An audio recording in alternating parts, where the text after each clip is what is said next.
C'est bon, hein? C'est bon. Oui, bonjour tout le monde en français. Oui, bonjour tout le monde.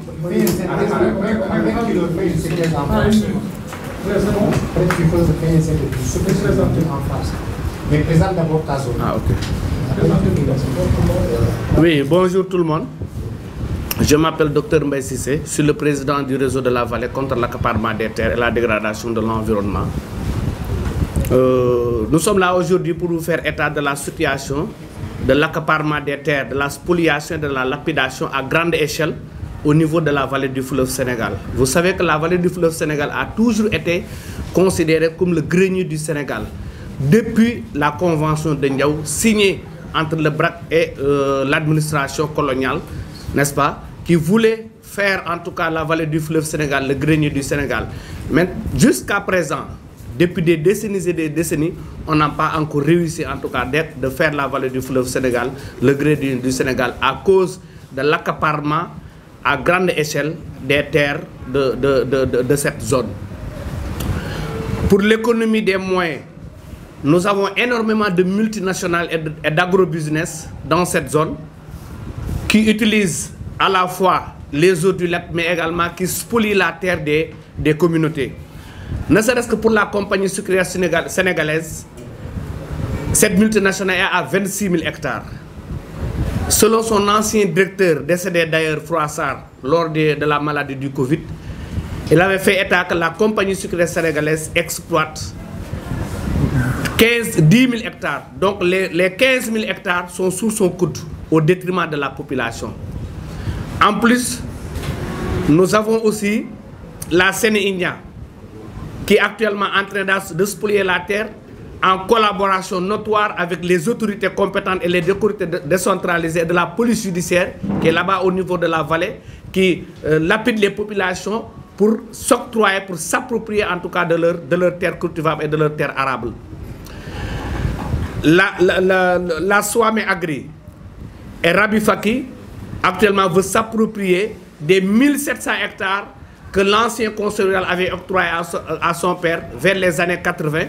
à titre de droit de propriété. Mais actuellement, il se donne les moyens pour prendre cette terre cultivable et de le vendre à Sénéguindian. Ce que les communautés ne vont pas accepter, c'est dans la zone de Mban. Mais le symbole de la spoliation des terres actuellement au niveau de la vallée du fleuve Sénégal, c'est les terres, c'est les 26 000 hectares. Et les 26 000 hectares achetés dans une situation nébuleuse, dans une gestion nébuleuse par African Agriculture de Franck Timis. Parce que si vous vous souvenez, ce dossier a débuté à Fanaï en 2011. Le président Abdoulaye Wade les avait octroyés 20 000 hectares. Il y a eu 2 morts. Les populations de Fanaï ont dit niet. Le président Macky Sall, entre les 2 tours, le président Abdoulaye Wade les a octroyé les terres au niveau de la zone, de la zone Ndiayal, notamment la commune de Ronk, la commune de Nid et la commune de Diama, sur les 20 000 hectares. Mais entre les deux tours, c'est entre les deux que le président de la République les a octroyés ces terres. Après l'avènement du président Macky Sall, le président Macky Sall les a réaffectés ces 20 000 hectares. Vous avez toujours entendu l'entreprise Saint-Huile qui avait dans le cadre de leur contrat prévu de produire de tournesol. Mais pendant 12 années, elle n'a produit aucune production de tournesol. Elle a produit du maïs, du riz, elle a loué les terres cultivables aux populations. Donc, c'était une gestion tout à fait nébuleuse jusqu'à ce qu'on entend qu'un bon jour que les 20 000 hectares ont été achetés dans une situation très nébuleuse par African Agriculture de Franck Timis. Après Saint-Huile, c'est autour des fermes de la Teranga. Je vous rappelle ici que les fermes de la Teranga, dont on parle toujours, les fermes de la Teranga, n'est qu'une prête-nom de African Agriculture de Franck Timis. Moi, en tant que président du réseau de la vallée contre l'accaparement des terres, j'avais déposé en 2022 une plainte au niveau de l'OFNAC pour fraude, corruption, spéculation sur la tête de la personne, en tout cas du nom de Goresek, qui est l'administrateur des fermes de la Teranga. Et les fermes de la Teranga, je vous rappelle, c'est l'entreprise c'est une entreprise écran, une entreprise prête-nom de Franck Timis. Actuellement, on nous parle qu'elle est en train d'exploiter de la luzerne. Et pire encore, la presse américaine Bloomberg lorsqu'il était venu actuellement au Sénégal au mois de juillet, elle m'a interviewé, je lui ai donné les informations nécessaires. Elle est partie sur le terrain, elle a trouvé encore plus grave. Au-delà de la cession illégale et de la gestion nébuleuse des 26 000 hectares au détriment de la population, elle a trouvé l'utilisation abusive des eaux du lac de Guiers par African Agriculture et l'entreprise Bloomberg avait déclaré bientôt les grandes villes vont être déchaissées. Récemment, j'ai déposé sur la table du Premier ministre un dossier béton lui faisant état toute la situation globale de la spoliation des terres au niveau de la vallée du fleuve Sénégal. Parce que dans le cadre du programme du président Bassirou Diomaye Faye, le président fait état de la promotion de l'agriculture, de la sécurité alimentaire et de la souveraineté alimentaire, n'est-ce pas? Et de la souveraineté de l'agriculture. Moi, je pense que ce programme ne va pas réussir si on ne vide pas les contentieux fonciers qui se trouvent au niveau de la vallée du fleuve Sénégal, notamment dans le département de Dagana. Le président de la République et son premier ministre, on les lance un appel solennel pour qu'ils descendent sur le terrain. Gorgui Sow l'a dit tout à l'heure. Ce qui se passe dans la vallée du fleuve Sénégal n'est qu'une petite portion. Ce qui se passe actuellement au Sénégal n'est qu'une petite portion de ce qui se passe au niveau de la vallée. Là, on nous parle des 20 000 hectares, des 26 000 hectares, des 1700 hectares. Et actuellement, il y a des multinationales qui, sur la base de ce programme qu'a lancé le président Diomaye Faye, l'agriculture et la souveraineté alimentaire, veulent collaborer en catimini avec les multinationales, avec en tout cas ces ministères, pour développer, en tout cas pour réussir l'agriculture, c'est que les communautés et que nous n'allons pas l'accepter. Le président Bassirou Diomaye Faye et son premier ministre Ousmane Sonko doivent avoir les informations vérifiées et vérifiables sur l'éventuelle collaboration, en tout cas, de ces multinationales qui sont en train de côtoyer ces ministres pour réussir l'agriculture. Donc après, ils vont le laisser avec un contentieux foncier avec les communautés, ce que nous dénonçons jusqu'à la dernière énergie. Je peux parler en wolof. Waaw li ñu doon wax rek mooy en tant que président du réseau de la vallée contre l'accaparement des terres et la dégradation de l'environnement, maanaam aar suuf ak alamu suuf si nga xam ni moom moo nekk ci département de Dagana ci vallée du fleuve Sénégal. Ñun dañ ci yàgg xeex yàgg ci taxaw parce que dañu gis ni foofu mooy le symbole de la spoliation des terres. Parce que depuis 1819 ci colonisation agricole bi dañu gis ni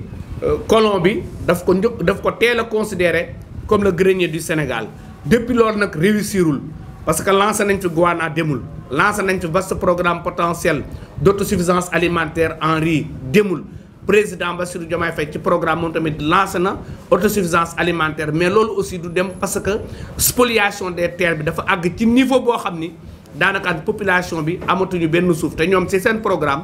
dañu wax agriculture communautaire, agriculture familiale, jël ay intrants agricoles ak ay matériel agricole bëgg ko mettre à la disposition des populations. te bu ñu deful attention jëluñu suuf si delloo ko ñi nga xam ne ñoom ñooy population bi, les autochtones, ñu ci mel ni le collectif de Ndiayel ak 26 000 hectares yi nga xam ne Franck Timis jël na ko. Bu boobaa agriculture bi mën na échouer, agrobusiness yi ak multinationales yi ñoom ngay liggéeyal. ci loolu collectif bi nga xam ni moom moo nekk collectifu Ndiayel bi ak ñi nga xam ne ñoom ñoo nekk au niveau de Mbane, ñoom dañu bëgg li nga xam ne moom mooy suuf si nga xam ne la compagnie sucrière sénégalaise accaparé na ko fa sans droit ni titre, def ci dooleem def ci kuddam, mu delloo leen ko muy environ 15 000 et quelques hectares parce que loolu exploité wu ko. beneen bi mooy la Sénéguindia, il faut que ñu téye loxoom non seulement mi ngi ci agriculture mais beneen information mi ngi bëgg sax bëgg nekk benn entreprise exploitation minière, loolu après dinañ ci ñëw beneen yoon. mais bi ñu doon wax léegi muy la situation des 26 000 hectares de Ndiayel bi nga xam ni actuellement tey ci loxo Franck Timis la nekk.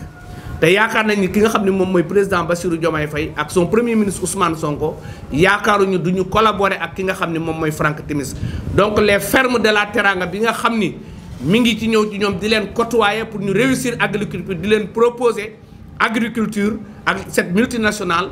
loolu ay naxee mbaay la parce que suuf soosu dafa am contentieux communauté yaa ngi nii dañu ko accaparé ci seen loxo te décret la boo xam ne dañu ko jëloon affecté leen ko affaire bi simple na président de la république il faut que comme wàcc na Mbourkat il faut que mu descendre dans la vallée du fleuve Sénégal bu dul loolu programme agriculture bi nga xam ne posé na ko ak autosuffisance alimentaire ak la mise en place des coopératives pour ak matériel ak matériaux agricoles yi mu fa yóbbu du ko mën a réussir il faut que ñu jox ko les informations yi nga xam ne c'est vérifié c'est vérifiable beneen bi mooy wax na l'autoroute de l'eau dégg nañu le ministre de l'hydraulique nga xam ne dem na fi ci mel ni Touba pour wax ni dinañu gas bi nga xam ne moom mooy lac de Guiers bu loolu Bloomberg bi nga xam ne dafa ñëwoon doon def investigation ci la gestion nébuleuse bu African Agriculture bi nekk foofu ci zone njaayal bi dafa wax ni moom bi mu demee dafa gis lu gën a graaw mooy l'utilisation ngecc gi nga xam ni ndox luzerne bi nga xam ne moom la ñu béy te luzerne boobu góor gi soo wax na ko léegi c'est destiné à l'exploitation vers le golfe Persique te ñoom dañuy bay nag dañuy bay ay ñax yoo xam ni nag yi lañ koy jox te ñoom ñii ay sàmmkat lañu te ñoom gisuñu ko dégguñu ko donc ñax yooyu ñuy bay Franck Timis ju kenn xamul fu mu jóge mu ñëw accaparé fa 26000 hectares tëj ko jël ndoxu lac de Guiers bi nga xam ne ñu ngi waaj a préparer l'autoroute de l'eau di ko ngacc abusivement Bloomberg moo ko wax ne bientôt les grandes villes vont être asséchées te ñëpp xam nañ ni lac de Guiers moo ñuy approvisionner en eau potable n'est-ce pas dans les grandes villes donc autoroute de l'eau boobu ñuy wax du mën a aboutir li nga xam ni moom mooy agriculture bi également bi nga xam ni lancé nañ ko vaste programme ci président Diomaye Faye boobu ci autosuffisance alimentaire bi loolu mënta antu tant que jëluñu suuf si delloo ko population te man mi dugaloon naa benn plainte au nom du réseau de la vallée ci fi nga xam ne moom mooy OFNAC te ñi ngi xaar li nga xam ni moom mooy le rapport de 2023 ci la war a génn parce que août 2022 lañ ko dugaloon teg ko ci ndodd di nga xam ni moom mooy Gora Seck les fermes de la Teranga di prête-nom entreprise écran di prête-nom African Agriculture di Franck Timis parce que seen huile la ñu jóge woon ñu jékki-jékki ni jaay nañ ko les fermes de la Teranga ñu jékki-jékki ni jaay nañ ko Franck Timis ñu jékki-jékki ni amatul bayatul luzerne bayatul patate douce bayatul tournesol léegi luzerne lay bay te dafay destiné à l'exportation donc loolu détournement d'objectif la te le détournement d'objectif c'est une cause de résiliation du contrat. Je vous parle en connaissance de cause parce que je suis un docteur en droit. Donc de manière très ramassée, on lance un appel solennel au président de la République ak son premier ministre ñu descendre sur le terrain régler li nga xam ni moom mooy la spoliation foncière à grande échelle, arrêter la compagnie sucrière sénégalaise, la Sénéguinia, Swami Agri ak ñi nga xam ni moom mooy African Agriculture parce que ferme de Triangle boobu ñu leen di présenter boobu existé tout li existé mooy African Agriculture bu Franck Timis donc bu fekkee nag président de la République yaakaaruñu war na mën a collaborer juste pour des raisons de pure opportunité politique pour réussir agriculture yaakaaruñu du collaborer ak ki nga xam ne moom mooy Franck Timis ndax Franck Timis il fait l'objet de toutes sortes de plaintes sur le plan international par rapport ak situation par rapport ak personnalité donc de manière ramassée loolu mooy li nga xam ne moom mooy la situation globale de la gestion de la spoliation foncière à grande échelle bi nga xam ni xew na dans la vallée du fleuve Sénégal ñuy lancer appel solennel au président de la République et son premier ministre ñu wàcc vider contentieux boobu jëlaat suuf si delloo ko fi may daanele mooy décret d'affectation la bu ñu ko désaffecté entreprise bi parce que njuuj njaay yi muy def wane na ni léegi war nañ ko désaffecté bu ñu ko désaffecté réaffecté waat ko les 3 zones 3 communes la wax naa ko léegi commune de Diama commune de Ronk ak commune de Gnith 20 000 hectares bu ñu leen ko séddalee jox leen les matériels agricoles et des matériaux agricoles ñoom agriculture familiale bi nga xam ne moom la ñu bëgg a développer ak agriculture communautaire bu boobaa dinañ ko mën a réussir salaamaaleykum wa rahmatulah. voilà donc dégg ngeen li ñu fi wax. docteur Mbaye Cissé. Président du réseau de la vallée contre l'accaparement des terres et la dégradation de l'environnement. Revatet.